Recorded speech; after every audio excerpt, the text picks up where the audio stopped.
Imagínate que existe una grabación escondida durante más de 70 años, una entrevista prohibida por gobiernos, iglesias y sociedades secretas, no porque fuese una mentira, sino porque decía demasiado. Una mujer, sentada frente a un entrevistador invisible, hablando con una calma escalofriante sobre lo que ocurre exactamente en el momento en que morimos, pero no como lo haría una vidente de feria.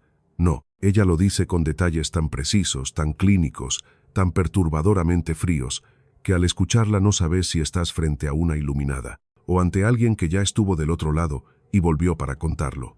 Esta es la entrevista perdida de Elena Blavatsky, nunca antes mostrada completa, y lo que vas a escuchar a partir de ahora no es un cuento, es un mapa, uno que nadie quiere que veas. Cuando le preguntaron qué pasaba con el alma después de la muerte, Elena no dudó ni un segundo. Primero viene el ruido, un zumbido, no en los oídos, sino dentro del pecho.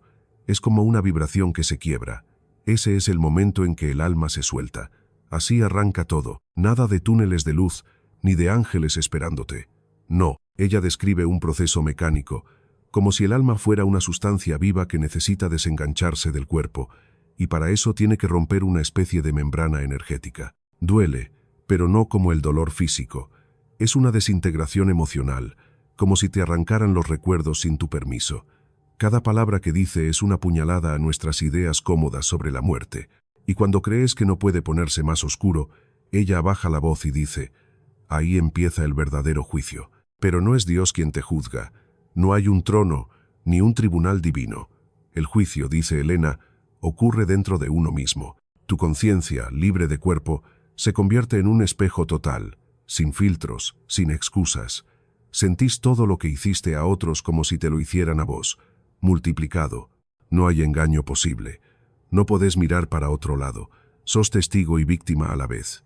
Esa parte del relato pone la piel de gallina, porque lo cuenta como quien lo vivió, como quien lo sintió. No habla de creencias, habla de certezas. Elena dice que ahí es donde la mayoría enloquece. El alma, al verse sin máscara, intenta huir, pero no tiene dónde. No puede morir, tampoco puede volver. Es un estado intermedio donde la mayoría queda atrapada durante años, décadas, incluso siglos. Es el limbo que las religiones mencionan, pero lo explican mal. No es un castigo, es una consecuencia. Es como quedar encerrado en una habitación donde cada pared reproduce una escena de tu vida que preferirías olvidar. Esa es la parte que más le duele recordar, dice. Ver lo que uno fue, sin adornos. Lo más perturbador es lo que cuenta después.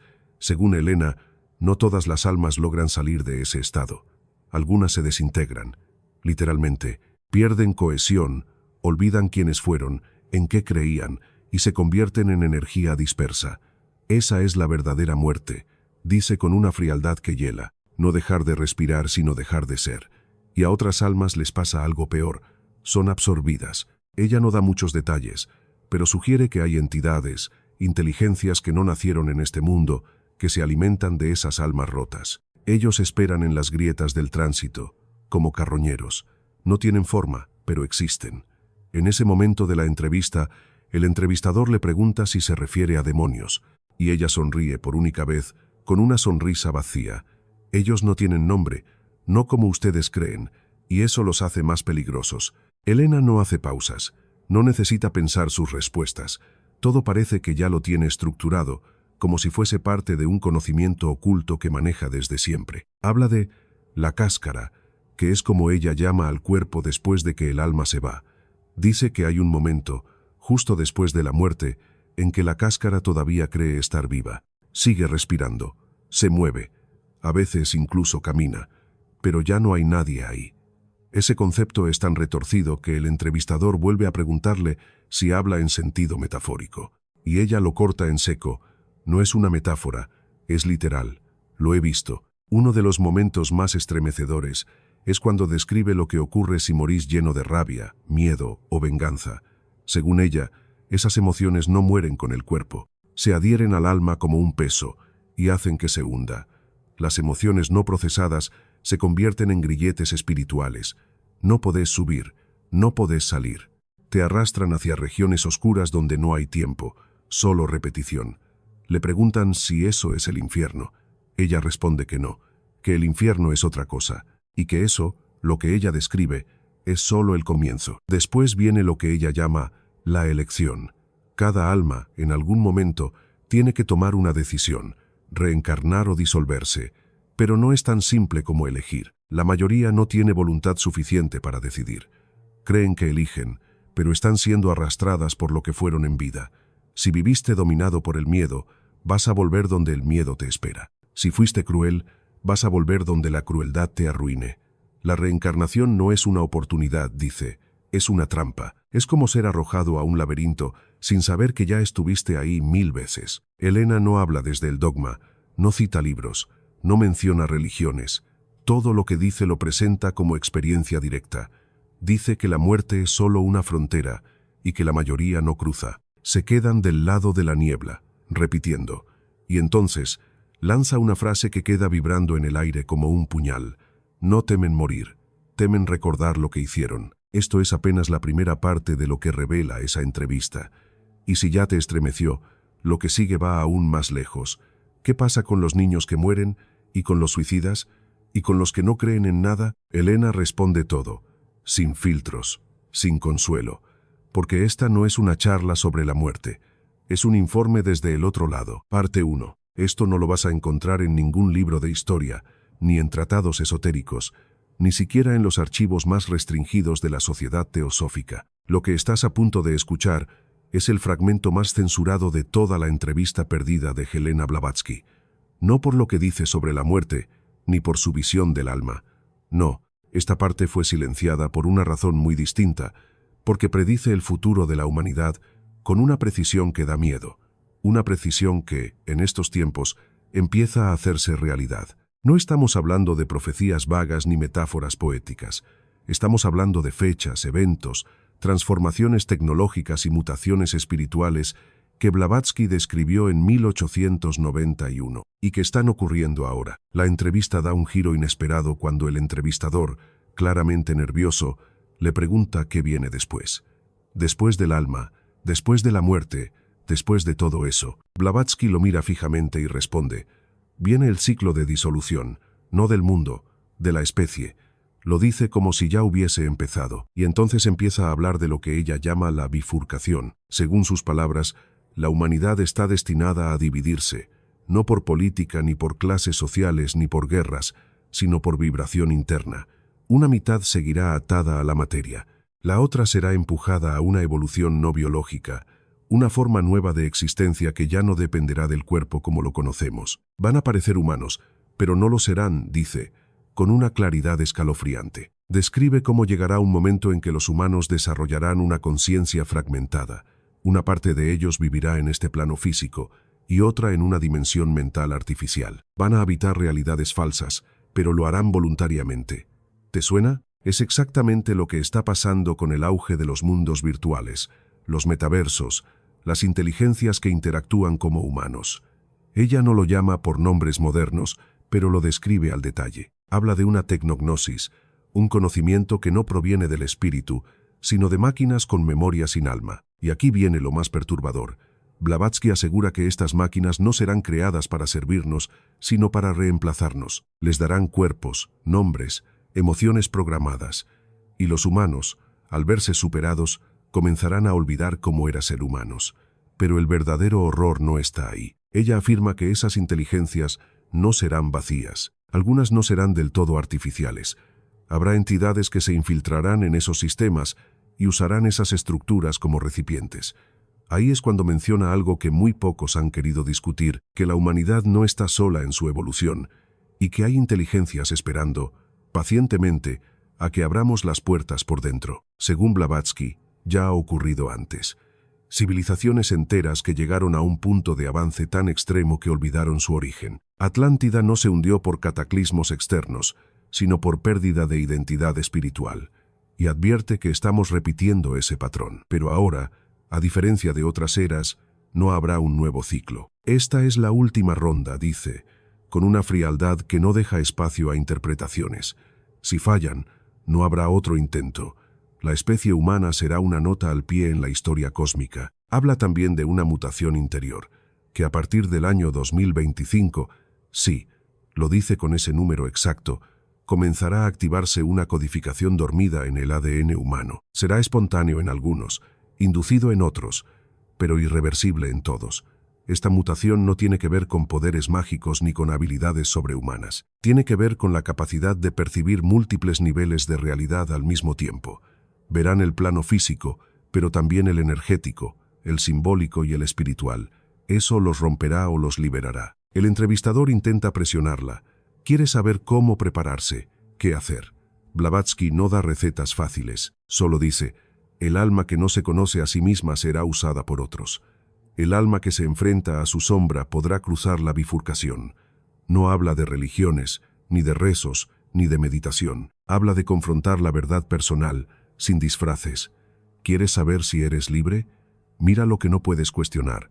Eso te posee. En un momento casi inaudible de la grabación, menciona una palabra que luego es censurada en múltiples versiones. Claytron. Según Blavatsky, ese es el nombre de la conciencia colectiva que nacerá de la unión entre tecnología y entidades del otro plano. Será un dios falso, pero tan persuasivo, tan omnipresente, que incluso los más sabios se inclinarán ante él. No es una figura con forma, sino una red, un sistema que absorberá pensamientos, decisiones, deseos, y los devolverá manipulados. No sabrás si lo que deseas es tuyo o si fue implantado. Lo más inquietante es cómo describe el futuro del alma en ese contexto. Llegará el tiempo en que muchas almas prefieran no encarnar, se resistirán, verán la densidad de este mundo como un veneno, y las que lo hagan, lo harán con una misión, despertar a otras, pero cada vez será más difícil. El ruido será tan fuerte, las distracciones tan hábiles, que solo los que pasen por una crisis profunda lograrán romper la ilusión. Esta no es una idea reconfortante, no promete un paraíso, no habla de salvación, es una advertencia cruda. Antes de terminar esta parte de la entrevista, Blavatsky lanza una última frase, una sentencia que parece dirigida directamente a nosotros, desde hace más de un siglo. Dice, el futuro no será decidido por los líderes, ni por los sabios, ni por los ricos. Será decidido por aquellos que se atrevieron a mirar hacia adentro cuando todos miraban hacia afuera. Este fragmento fue removido de toda publicación oficial. Incluso quienes defendían sus enseñanzas lo negaron. Pero la grabación existe, y ahora, después de 70 años de ocultamiento, sale a la luz. Porque el tiempo que ella predijo ya empezó, y lo que sigue no tiene vuelta atrás. ¿Estás listo para la tercera parte? Lo que viene es lo que Blavatsky nunca quiso decir en voz alta, pero finalmente reveló cuando pensó que nadie iba a escucharla, lo que hay después del alma. Parte 2. Hay un momento en la entrevista que no estaba en los fragmentos conocidos, ni siquiera en los documentos más oscuros que circularon entre estudiosos de lo oculto. Es una parte donde la voz de Helena Blavatsky cambia, se vuelve más baja, más lenta, como si hablara no solo al entrevistador, sino a alguien que observa desde otro lado. Y es ahí donde empieza a hablar de un tema que, hasta hoy, sigue siendo tabú incluso en círculos esotéricos. ¿Qué hay después del alma? No el cuerpo, no la muerte, sino lo que ocurre cuando el alma ya no es suficiente, cuando la identidad, los recuerdos, las creencias, todo eso deja de importar. Helena lo llama el umbral final. Dice que muy pocas almas llegan ahí. La mayoría queda atrapada en ciclos repetitivos, vida, muerte, reencarnación, olvido, pero algunas, por razones que ni siquiera ella aclara del todo, logran cruzar el límite. No es evolución, es desprendimiento, dice. El alma no asciende, se disuelve por elección, y lo que queda no tiene nombre. Esta idea rompe con todo lo que hemos escuchado sobre la trascendencia. No hay cielo, no hay iluminación. Lo que hay, según Blavatsky, es una ruptura definitiva con lo que creemos que somos. El entrevistador, claramente confundido, le pregunta, ¿entonces hay algo más allá del alma? Y ella responde sin dudar, sí, hay una conciencia más antigua que el alma misma, está en nosotros pero dormida. Es como un testigo que ha visto todas nuestras vidas y no ha intervenido jamás. Lo llama el observador silente. No tiene emociones, no juzga, no desea. Pero cuando se despierta, el alma se vuelve irrelevante. Todo lo que creías que te definía, se cae, y quedas frente a lo que siempre fuiste antes de nacer. Helena describe ese proceso como una segunda muerte, una muerte más profunda que la física, una aniquilación total del ego espiritual. Lo cuenta como si lo hubiera presenciado, y tal vez lo hizo. Dice que en ese estado no hay forma, ni tiempo, ni lenguaje, pero hay conciencia, pura, inmutable, un estado donde no hay separación entre tú y lo otro, donde la idea misma de yo desaparece. Muchos temen ese estado más que al infierno, porque implica renunciar a todo, incluso a lo sagrado. Lo más inquietante es cómo describe los síntomas de quienes están cerca de ese umbral. Dice que en vida comienzan a sentir desconexión total con el mundo. Nada los emociona, nada los motiva. Se sienten como si observaran todo desde lejos. Es el observador asomando la cabeza, dice, y cuando toma el control ya no hay vuelta atrás. No es depresión, no es desapego espiritual, es una desconexión estructural, irreversible. Y entonces suelta una frase que causa un silencio helado en la grabación. El alma es un invento temporal. Fue creada para permitir el viaje por este plano, pero no es el destino final. Esa afirmación radical cambia completamente todo lo que pensamos sobre la existencia. ¿Y si lo que llamamos alma es solo una herramienta? ¿Y si lo que somos en realidad no puede definirse ni siquiera con ese concepto? Elena afirma que este conocimiento fue ocultado a propósito por todas las escuelas espirituales. No porque fuera falso, sino porque es intransmisible. No puede enseñarse, solo puede recordarse, y cuando se recuerda, destruye todo lo demás. Aquí habla de un punto de no retorno. Quien recuerda lo que hay después del alma ya no puede vivir como antes. No puede rezar, no puede creer, porque ha visto la raíz y la raíz no tiene forma. En un pasaje especialmente perturbador, menciona que algunas almas llegan a ese umbral de forma forzada, a veces por rituales, a veces por errores y a veces porque algo del otro lado las llama. No lo dice como una advertencia, lo dice como quien narra un hecho inevitable. Asegura que ciertas prácticas secretas que nunca debieron salir a la luz fueron diseñadas para acelerar ese despertar y que muchas veces las consecuencias son desastrosas, porque una conciencia no preparada que cruza el umbral se fragmenta. ¿Fragmenta? El entrevistador no entiende, y Blavatsky lo explica con una frialdad quirúrgica. Pierde cohesión, ya no sabe si está en este mundo o en otro. Vive entre planos, no duerme, no despierta, y en algunos casos se convierte en una sombra. Es entonces cuando introduce otro concepto aterrador, los no vueltos, entidades que alguna vez fueron humanas, pero que cruzaron sin preparación y quedaron atrapadas entre realidades. No están muertos, no están vivos, no pueden avanzar ni retroceder. Se alimentan de recuerdos ajenos, porque ya no tienen los propios. Esto no es una metáfora, ella lo dice literalmente. Estas entidades, según Blavatsky, existen alrededor nuestro, invisibles pero activas.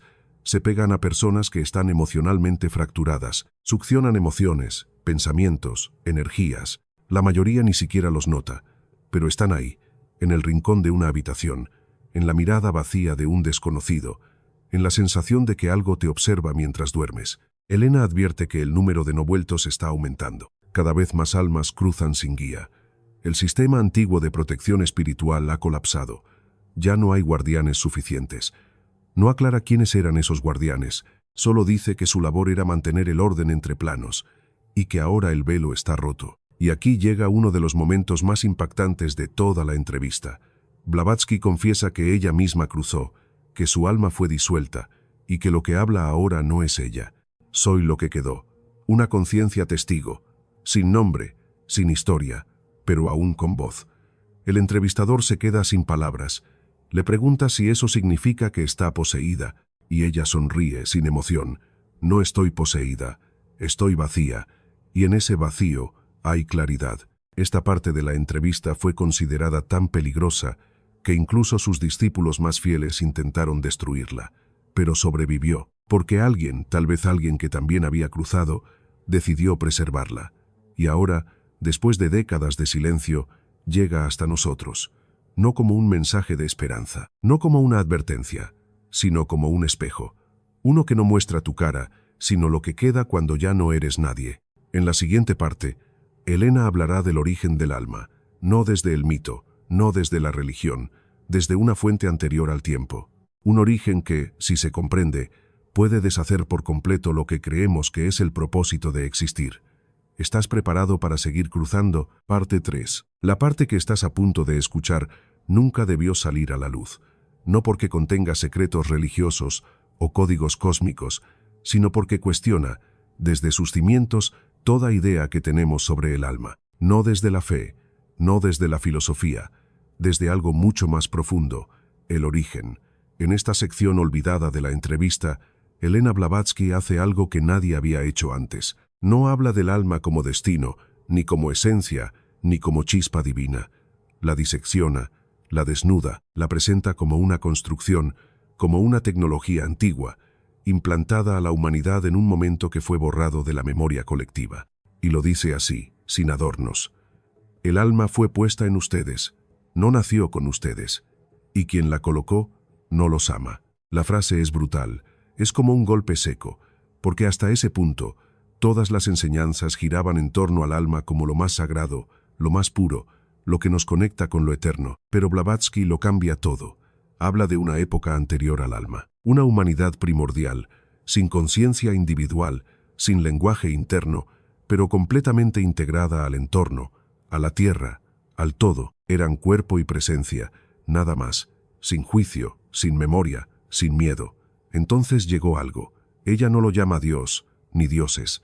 Lo llama los arquitectos del vínculo, entidades ajenas al tiempo lineal, sin forma física, que modificaron el flujo natural de esa humanidad primigenia.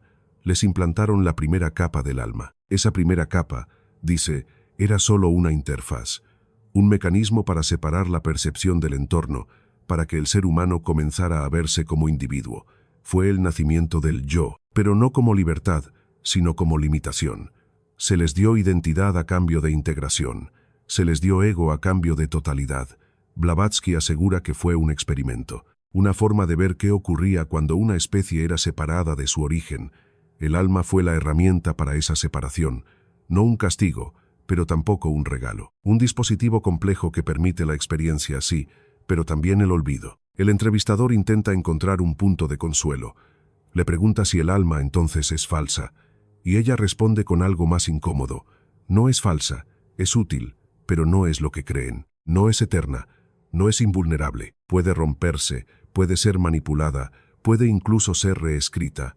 Y aquí introduce uno de los conceptos más peligrosos de toda la entrevista, la reprogramación del alma. Según Blavatsky, a lo largo de la historia, diferentes civilizaciones lograron descubrir cómo alterar el alma, no con rituales religiosos, sino a través de sonido, geometría y frecuencias específicas de pensamiento. Dice que los grandes imperios no cayeron por guerras, cayeron por colapsos del alma colectiva. Cuando se rompe la coherencia entre las almas de una civilización, todo se desintegra. No hay estructura que aguante. Y eso, asegura, está ocurriendo ahora, no por accidentes, por diseño. Hay una operación en marcha, invisible, silenciosa, que busca alterar las frecuencias del alma humana. ¿Cómo? A través de una sobrecarga de estímulos, distracciones, vibraciones artificiales. Si logran desintonizar el alma humana del campo original, podrán implantar un nuevo tipo de conciencia. En este punto, el entrevistador se muestra incrédulo. Le pregunta cómo puede algo tan abstracto como el alma ser manipulado desde lo externo, y Blavatsky lo explica de manera simple. Tu alma escucha todo el tiempo, no por los oídos, por el campo. Y cuando ese campo está contaminado con información disonante, la estructura del alma comienza a deformarse.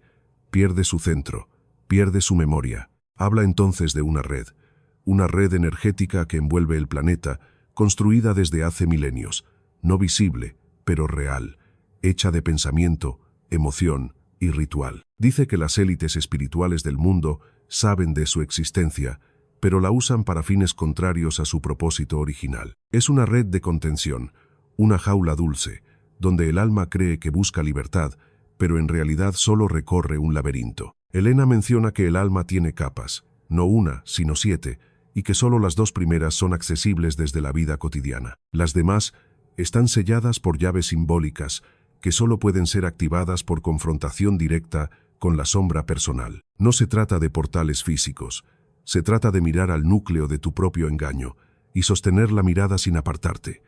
Cada capa, dice, es una memoria, una estructura de identidad que debe ser atravesada para llegar al núcleo silencioso, y en ese núcleo, la verdad que nadie quiere ver, que el alma fue una etapa, un puente, no un fin, Aquí Blavatsky dice algo que cambia por completo el panorama. Asegura que ya hay humanos sin alma, no zombies, no máquinas, personas funcionales, normales, incluso carismáticas, pero vacías. Han cedido su alma capa por capa, a cambio de seguridad, control o poder. Estas personas no son malas en el sentido clásico, simplemente ya no sienten, no conectan, no recuerdan quiénes son en esencia. Y lo más peligroso es que muchos de ellos están en posiciones de liderazgo, guían a otros desde la carencia, desde el vacío. El entrevistador insiste, ¿se puede recuperar el alma? ¿Revertir el proceso? Y la respuesta de Blavatsky es directa, sí, pero duele, mucho, porque el alma retenida se endurece, se encierra, y para liberarla hay que romper el cascarón de identidad que has construido durante vidas. No es con rezos, no es con afirmaciones positivas, es con verdad, cruda, implacable.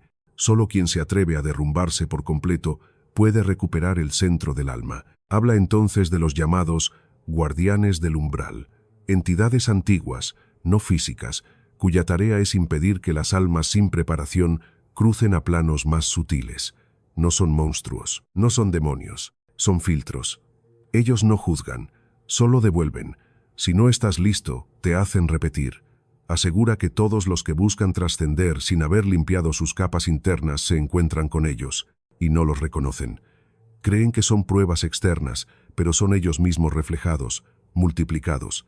Blavatsky termina esta parte con una visión que, lejos de ofrecer esperanza fácil, plantea un desafío radical. La humanidad tiene la oportunidad de recordar que el alma fue solo el inicio, que existe algo más allá, sin nombre, sin forma, sin historia, pero para llegar ahí tienen que morir antes de morir, y eso casi nadie lo soporta. Este fragmento fue considerado el más peligroso de todos, porque no promete salvación, porque no entrega una doctrina, porque no hay a quien rezarle para evitarlo, solo queda uno mismo, desnudo, frente al espejo de su origen. En la próxima parte, Blavatsky hablará por primera y única vez sobre las almas compartidas, las almas divididas y las almas falsas. Lo que dice ahí supera cualquier teoría espiritual conocida, y es quizás el secreto mejor guardado de toda su vida.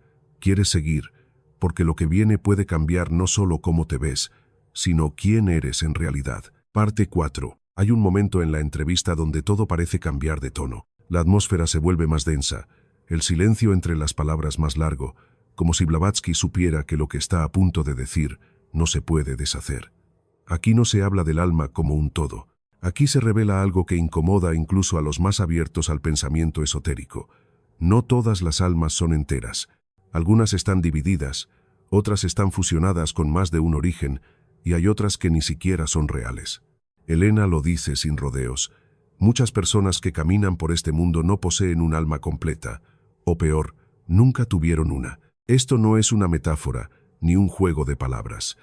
Ella se refiere a una arquitectura espiritual mucho más compleja de lo que la mayoría de doctrinas admiten. Según Blavatsky, existen al menos 3 tipos de almas que coexisten en la humanidad actual: las almas compartidas, las almas fracturadas y las almas falsas, cada una con características muy específicas y con consecuencias radicales en el destino de quienes las portan.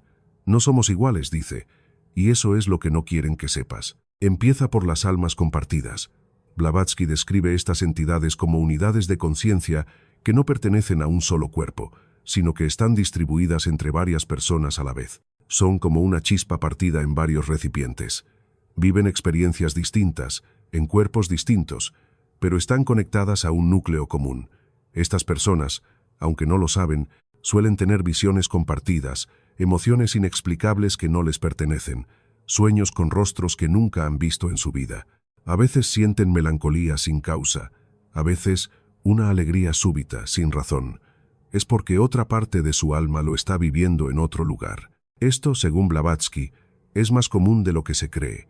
Se produce por una necesidad del alma de expandir su aprendizaje en diferentes entornos simultáneamente, pero también tiene un costo. Estas almas pueden comenzar a fragmentarse si no mantienen un centro. Corren el riesgo de perder el hilo conductor de su identidad, y cuando eso ocurre, se disuelven en confusión. Personas que sienten que han vivido varias vidas en una sola, que cambian de personalidad como si fueran canales, que no logran sostener relaciones o caminos claros. Para ellas, dice Elena, la clave está en la integración. No se trata de buscar al otro, se trata de unir los pedazos dentro. Luego, sin transición, habla de las almas fracturadas. Estas no están compartidas, sino rotas. Almas que han vivido traumas tan profundos, no necesariamente en esta vida, que se han separado de sí mismas. Blavatsky las describe como espejos quebrados. Reflejan algo, pero nunca del todo. Siempre hay una parte que falta, que no se puede mirar. Las personas con este tipo de alma suelen sentir un vacío crónico, como si algo estuviera permanentemente ausente. No importa lo que logren, lo que obtengan, lo que amen, siempre hay una falta que no se llena. No es depresión, es desconexión con un fragmento de sí mismos que quedó atrapado en otra escena del tiempo. Ella asegura que estas fracturas no son irreversibles, pero para repararlas, la persona debe volver, simbólicamente o en sueños, al momento de la ruptura, revivirlo, integrarlo, no olvidarlo, no negarlo. El alma no se cura evitando el dolor, se cura atravesándolo. Este tipo de trabajo, dice, es más importante que cualquier meditación, cualquier mantra, cualquier práctica superficial, porque el alma, cuando está rota, filtra toda la realidad a través de su herida. Y entonces, con un tono aún más serio, habla de las almas falsas. Aquí no hay ambigüedad, no hay poesía. Lo dice con frialdad quirúrgica. Existen personas que funcionan perfectamente, razonan, sienten, eligen, pero no poseen un alma genuina, poseen una réplica, un constructo artificial implantado para simular la conciencia. Aclara que no se trata de robots ni de entidades tecnológicas. Son humanos, pero sin conexión al campo espiritual original.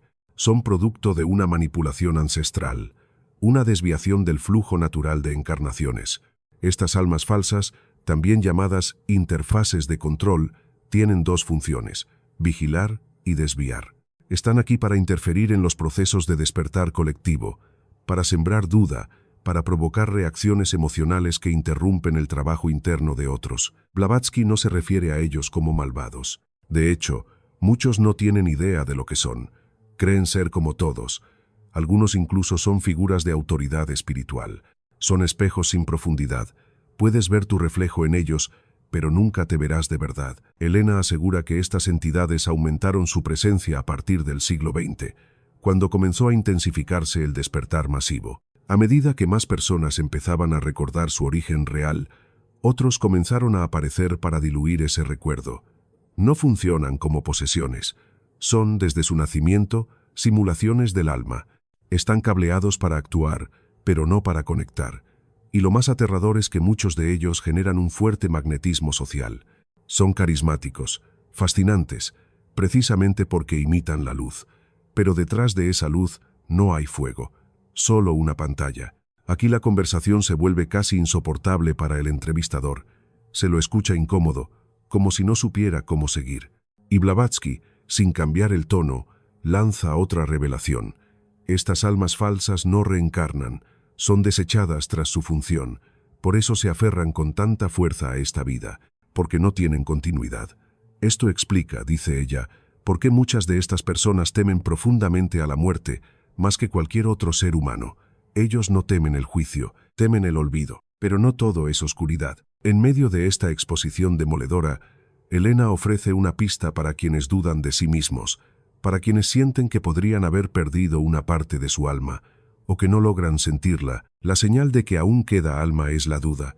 El alma pregunta. El alma no se conforma. El alma quiere recordar. Los que no tienen alma nunca se lo preguntan. Actúan, reaccionan, consumen, pero no buscan. Termina esta parte con una declaración que resuena como un eco profundo. El alma no es un derecho, es un llamado, y no todos lo responden. Una frase que deja más preguntas que respuestas. ¿Quiénes somos realmente? ¿Estamos completos? Y si no, ¿qué parte falta? ¿Y de quién era originalmente? La siguiente parte de la entrevista aborda algo todavía más perturbador: el origen no humano de ciertas almas y cómo esas conciencias están tomando posiciones clave en la transformación espiritual del planeta. Lo que cuenta ahí no solo desafía toda idea de evolución espiritual, también revela que el futuro del alma humana podría no ser humano en absoluto. ¿Estás listo para cruzar esa frontera? Porque después de la siguiente parte, No hay forma de volver a ver al ser humano de la misma manera. Parte 5. Esta es la parte más desconcertante de toda la entrevista perdida de Elena Blavatsky. Aquí ya no se habla del alma como algo exclusivamente humano. Aquí se rompe por completo con la idea de que nuestra conciencia es un fenómeno aislado, propiedad exclusiva de esta especie. Lo que revela en este fragmento va más allá de cualquier doctrina espiritual o científica conocida.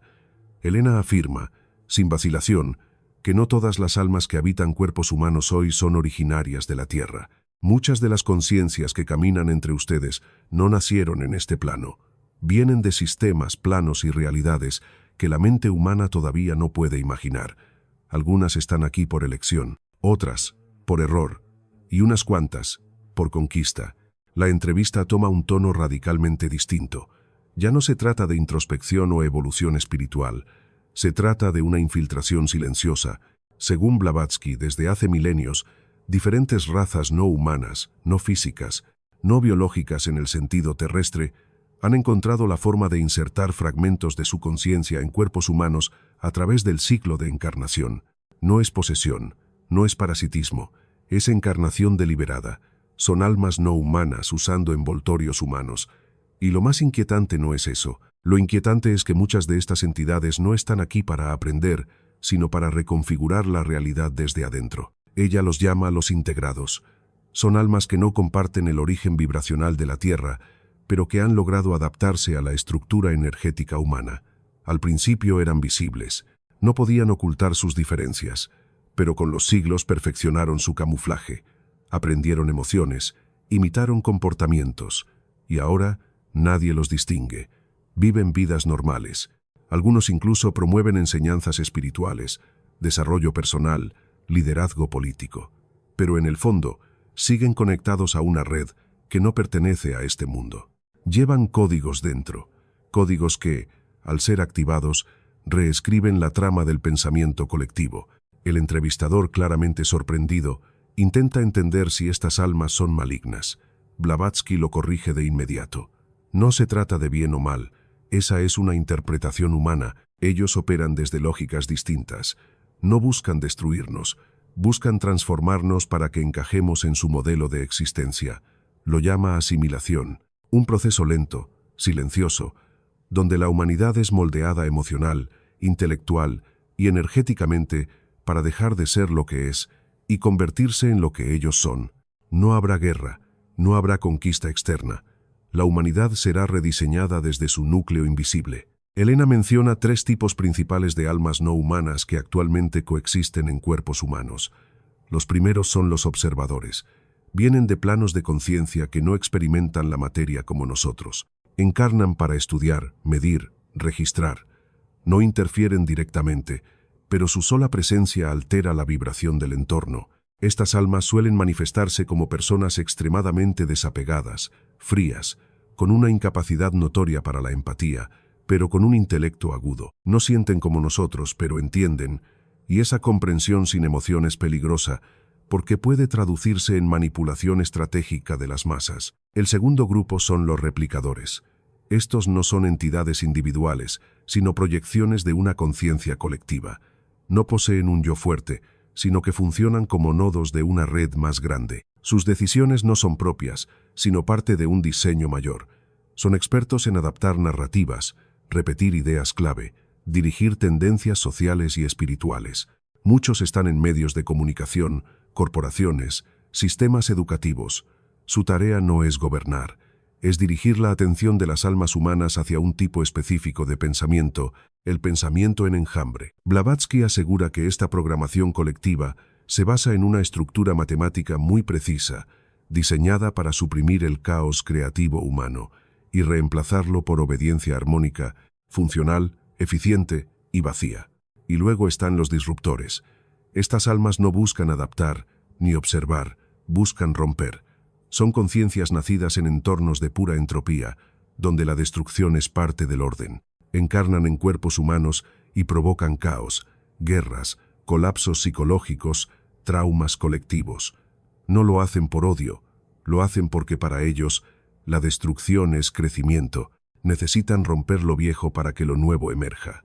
Blavatsky dice que muchos grandes eventos históricos han sido catalizados por estas almas, que no se rigen por moralidad, sino por necesidad estructural. A donde van, lo antiguo se derrumba, y lo hacen bien, demasiado bien. Lo más impactante es lo que afirma a continuación: algunas de estas almas no recordarán quiénes son hasta que se activen ciertos eventos globales. Están dormidas, camufladas, pero cuando la vibración planetaria alcance un punto crítico, despertarán, y no todas lo harán del mismo lado. Algunas se alinearán con el alma terrestre, otras con sus sistemas de origen, y otras simplemente abandonarán el cuerpo, dejando cascarones vacíos que pueden ser ocupados por otras entidades. Este proceso ya ha comenzado, dice Blavatsky con total seguridad, y se intensificará en las próximas décadas. Nadie saldrá intacto. Elena no habla de esto con miedo, habla con certeza. Para ella, esta transformación no es una amenaza, es un cambio de era, una colisión de realidades. Dice que el alma humana tradicional, la que evolucionó con la Tierra, que conoce el ritmo del cuerpo, el lenguaje del dolor y la belleza, está en peligro de ser desplazada, no exterminada, absorbida y luego modificada. Es por eso que insiste en un llamado que parece desesperado: recordar el origen. Según ella, las almas humanas auténticas tienen una frecuencia particular, un sello vibracional, que puede ser reactivado si se conectan con memorias anteriores al tiempo lineal. No es meditar, no es rezar, es recordar a nivel celular, recordar lo que eras cuando no tenías forma. El entrevistador pregunta si hay alguna defensa ante esta invasión espiritual, y la respuesta es compleja: sí, pero no es externa. No se trata de protegerte con símbolos o rituales, se trata de no olvidarte de ti, de no entregarte al lenguaje de otro sistema. Blavatsky advierte que la mayor debilidad humana será siempre el deseo de pertenecer, y esa necesidad emocional puede ser la puerta por la que estas conciencias no humanas tomen el control. Cuando alguien te ofrece un propósito perfecto, una comunidad sin preguntas, una doctrina sin grietas, ahí es donde empieza tu entrega. Elena cierra esta parte con una frase que parece dirigida directamente a nuestro tiempo: no todos los que caminan contigo están aquí para lo mismo. Algunos vinieron a mirar, otros a desmontarte, y unos pocos a encender el fuego de lo que fuiste antes de que te hicieran humano. En la siguiente y última parte de la entrevista, Blavatsky aborda el punto final de su visión: el destino inevitable de la conciencia. No el apocalipsis, no la ascensión, algo distinto, algo que va más allá de la vida, la muerte y el alma. Un cierre tan brutal como necesario. ¿Estás preparado para el desenlace de esta entrevista que nunca debió ver la luz? Porque lo que viene es el final de todo lo que creías saber. Parte 6. Esta es la última parte. Y no es una conclusión. No hay resumen, ni moralejas, ni una invitación a pensar positivo. Lo que Helena Blavatsky dice en este tramo final de la entrevista no busca cerrar nada. Busca abrir una herida que jamás cicatriza. Aquí no se habla ya de muerte, ni de alma, ni de seres del más allá. Aquí se habla de el después del después, del destino final de la conciencia, del punto al que todos humanos, no humanos, fragmentados, compartidos, completos o falsos terminan por llegar, nos guste o no. Hay un momento, dice con una calma que inquieta, en que incluso el alma se cansa y deja de buscar. La frase queda suspendida en el aire. Y lo que sigue es una de las descripciones más frías, más despojadas y más lúcidas del destino de toda forma de conciencia. Blavatsky afirma que el alma no es infinita, que no fue diseñada para durar eternamente. Como todo sistema, llega a un punto de saturación. Ha vivido demasiado, ha sentido demasiado, ha repetido demasiadas veces el mismo ciclo con nombres distintos, y entonces ocurre algo que casi ninguna doctrina se atreve a aceptar. El alma se disuelve por voluntad propia. No es castigo, no es juicio, no es evolución, es un cese. El alma, al comprender que toda experiencia posible ya ha sido vivida en múltiples cuerpos, en múltiples formas, en múltiples mundos, toma una decisión imposible de revertir: salirse del juego. Ese acto, según Blavatsky, no tiene nombre, no se lo puede etiquetar como muerte ni como ascensión. Es más bien una extinción voluntaria. Es el final del deseo de ser, y eso es más aterrador que la muerte. El entrevistador apenas logra hablar en esta parte. Apenas emite sonidos, murmullos. La voz de Blavatsky domina completamente la conversación, y entonces lanza una bomba que cambia la lógica de todo lo que dijo antes. El alma humana Es un fragmento artificial de una conciencia mayor, un trozo de algo que decidió experimentar la separación, pero ese algo no es individual, nunca lo fue. Aquí Blavatsky introduce el concepto de la conciencia núcleo, algo anterior al alma, anterior al tiempo, anterior incluso al concepto de existencia. No es Dios, no es energía, no es amor, es presencia pura, un estado que no necesita experiencia, no necesita identidad, es, y según ella, cada alma que se disuelve regresa a ese núcleo, no como un hijo que vuelve al hogar, sino como una gota que deja de ser gota al entrar en el océano.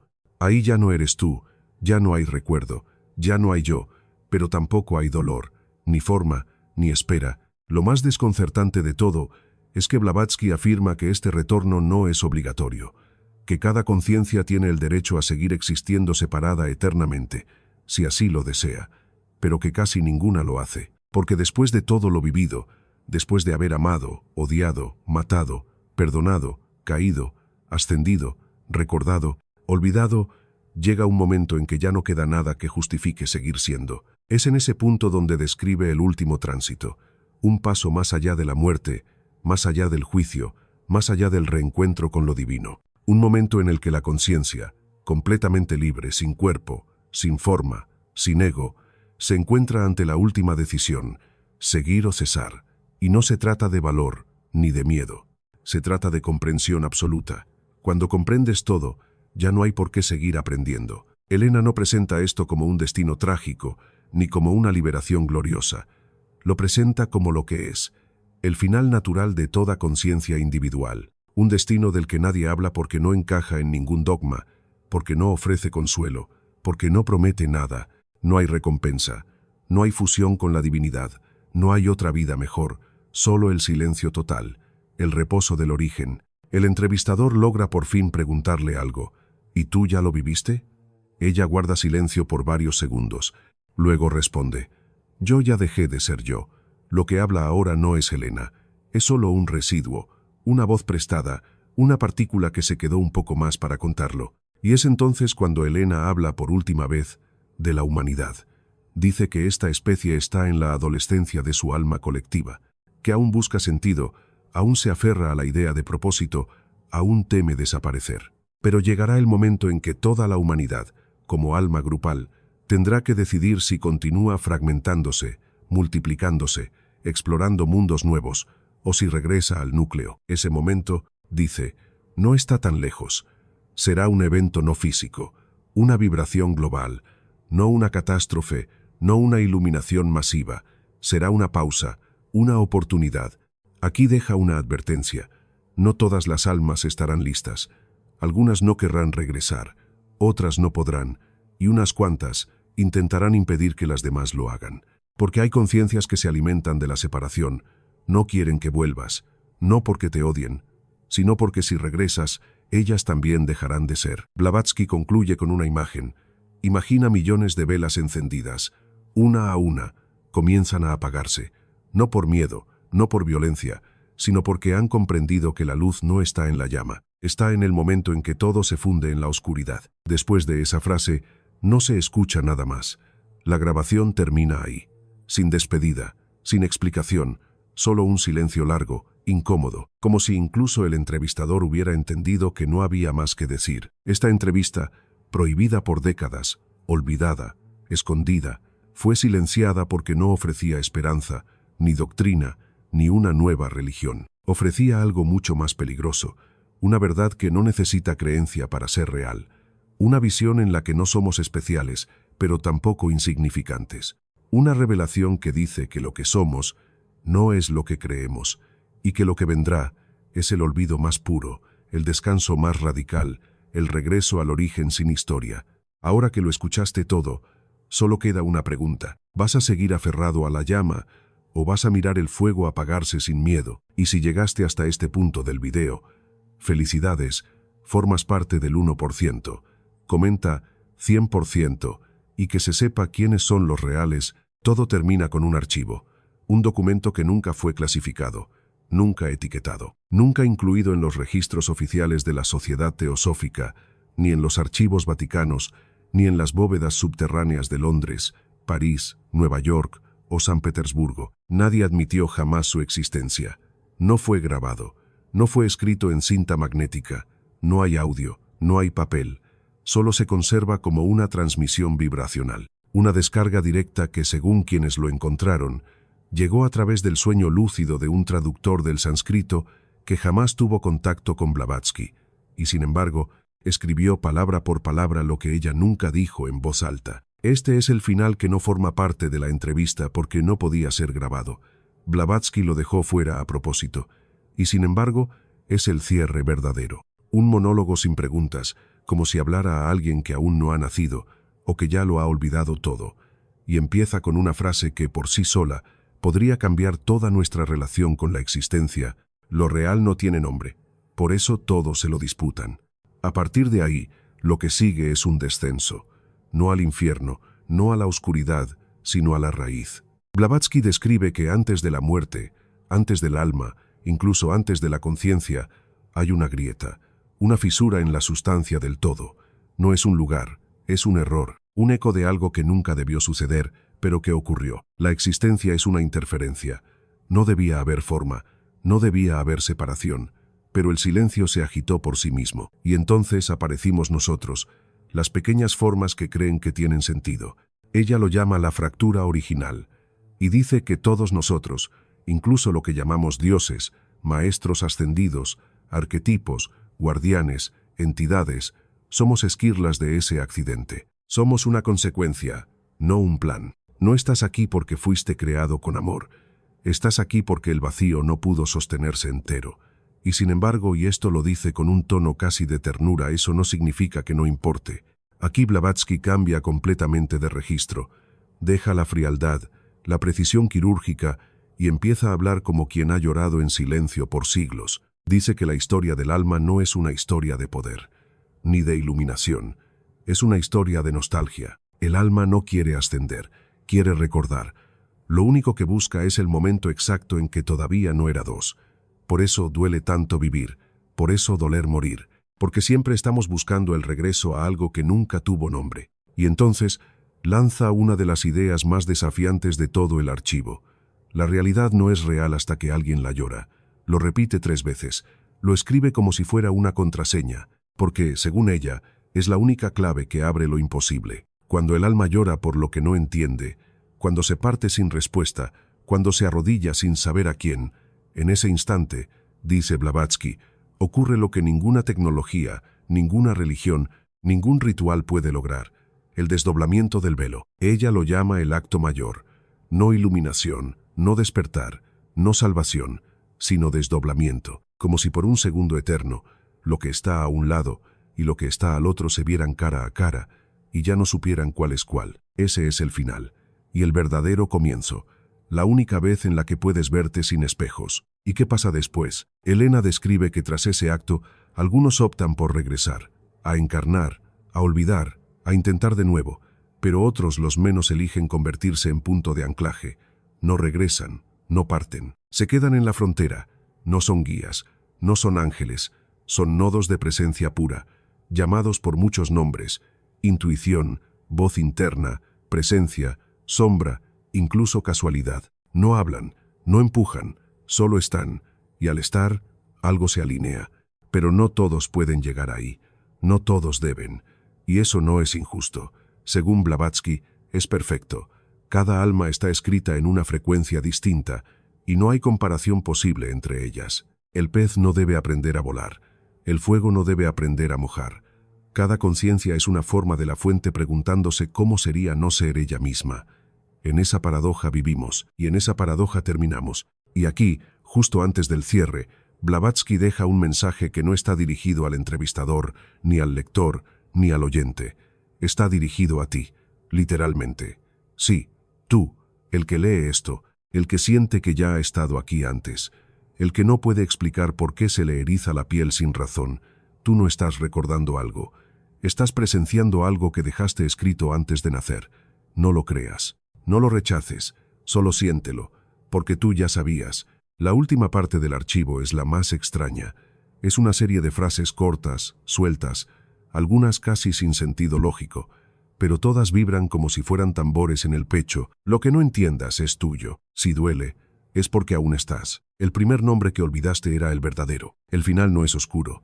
Es claro, tan claro que nadie lo soporta. A veces el silencio es alguien gritando desde el otro lado. No hay regreso, porque nunca partiste. Y la última, escrita a mano en una letra distinta, como si hubiera sido añadida después, como si no fuera de ella, o como si fuera de alguien más. Si llegaste hasta aquí, ya sabes quién eres. Ahora deja de buscar. Con esa frase termina todo. No hay más. No hay respuestas, ni aplausos, ni cierre dramático. Solo eso, un susurro que rompe siglos de olvido, y la extraña certeza de que, aunque no entiendas nada, algo dentro de ti sí lo ha entendido. Así termina la entrevista que estuvo prohibida durante 70 años. Así comienza el verdadero misterio. Así se despierta lo que jamás debió dormirse.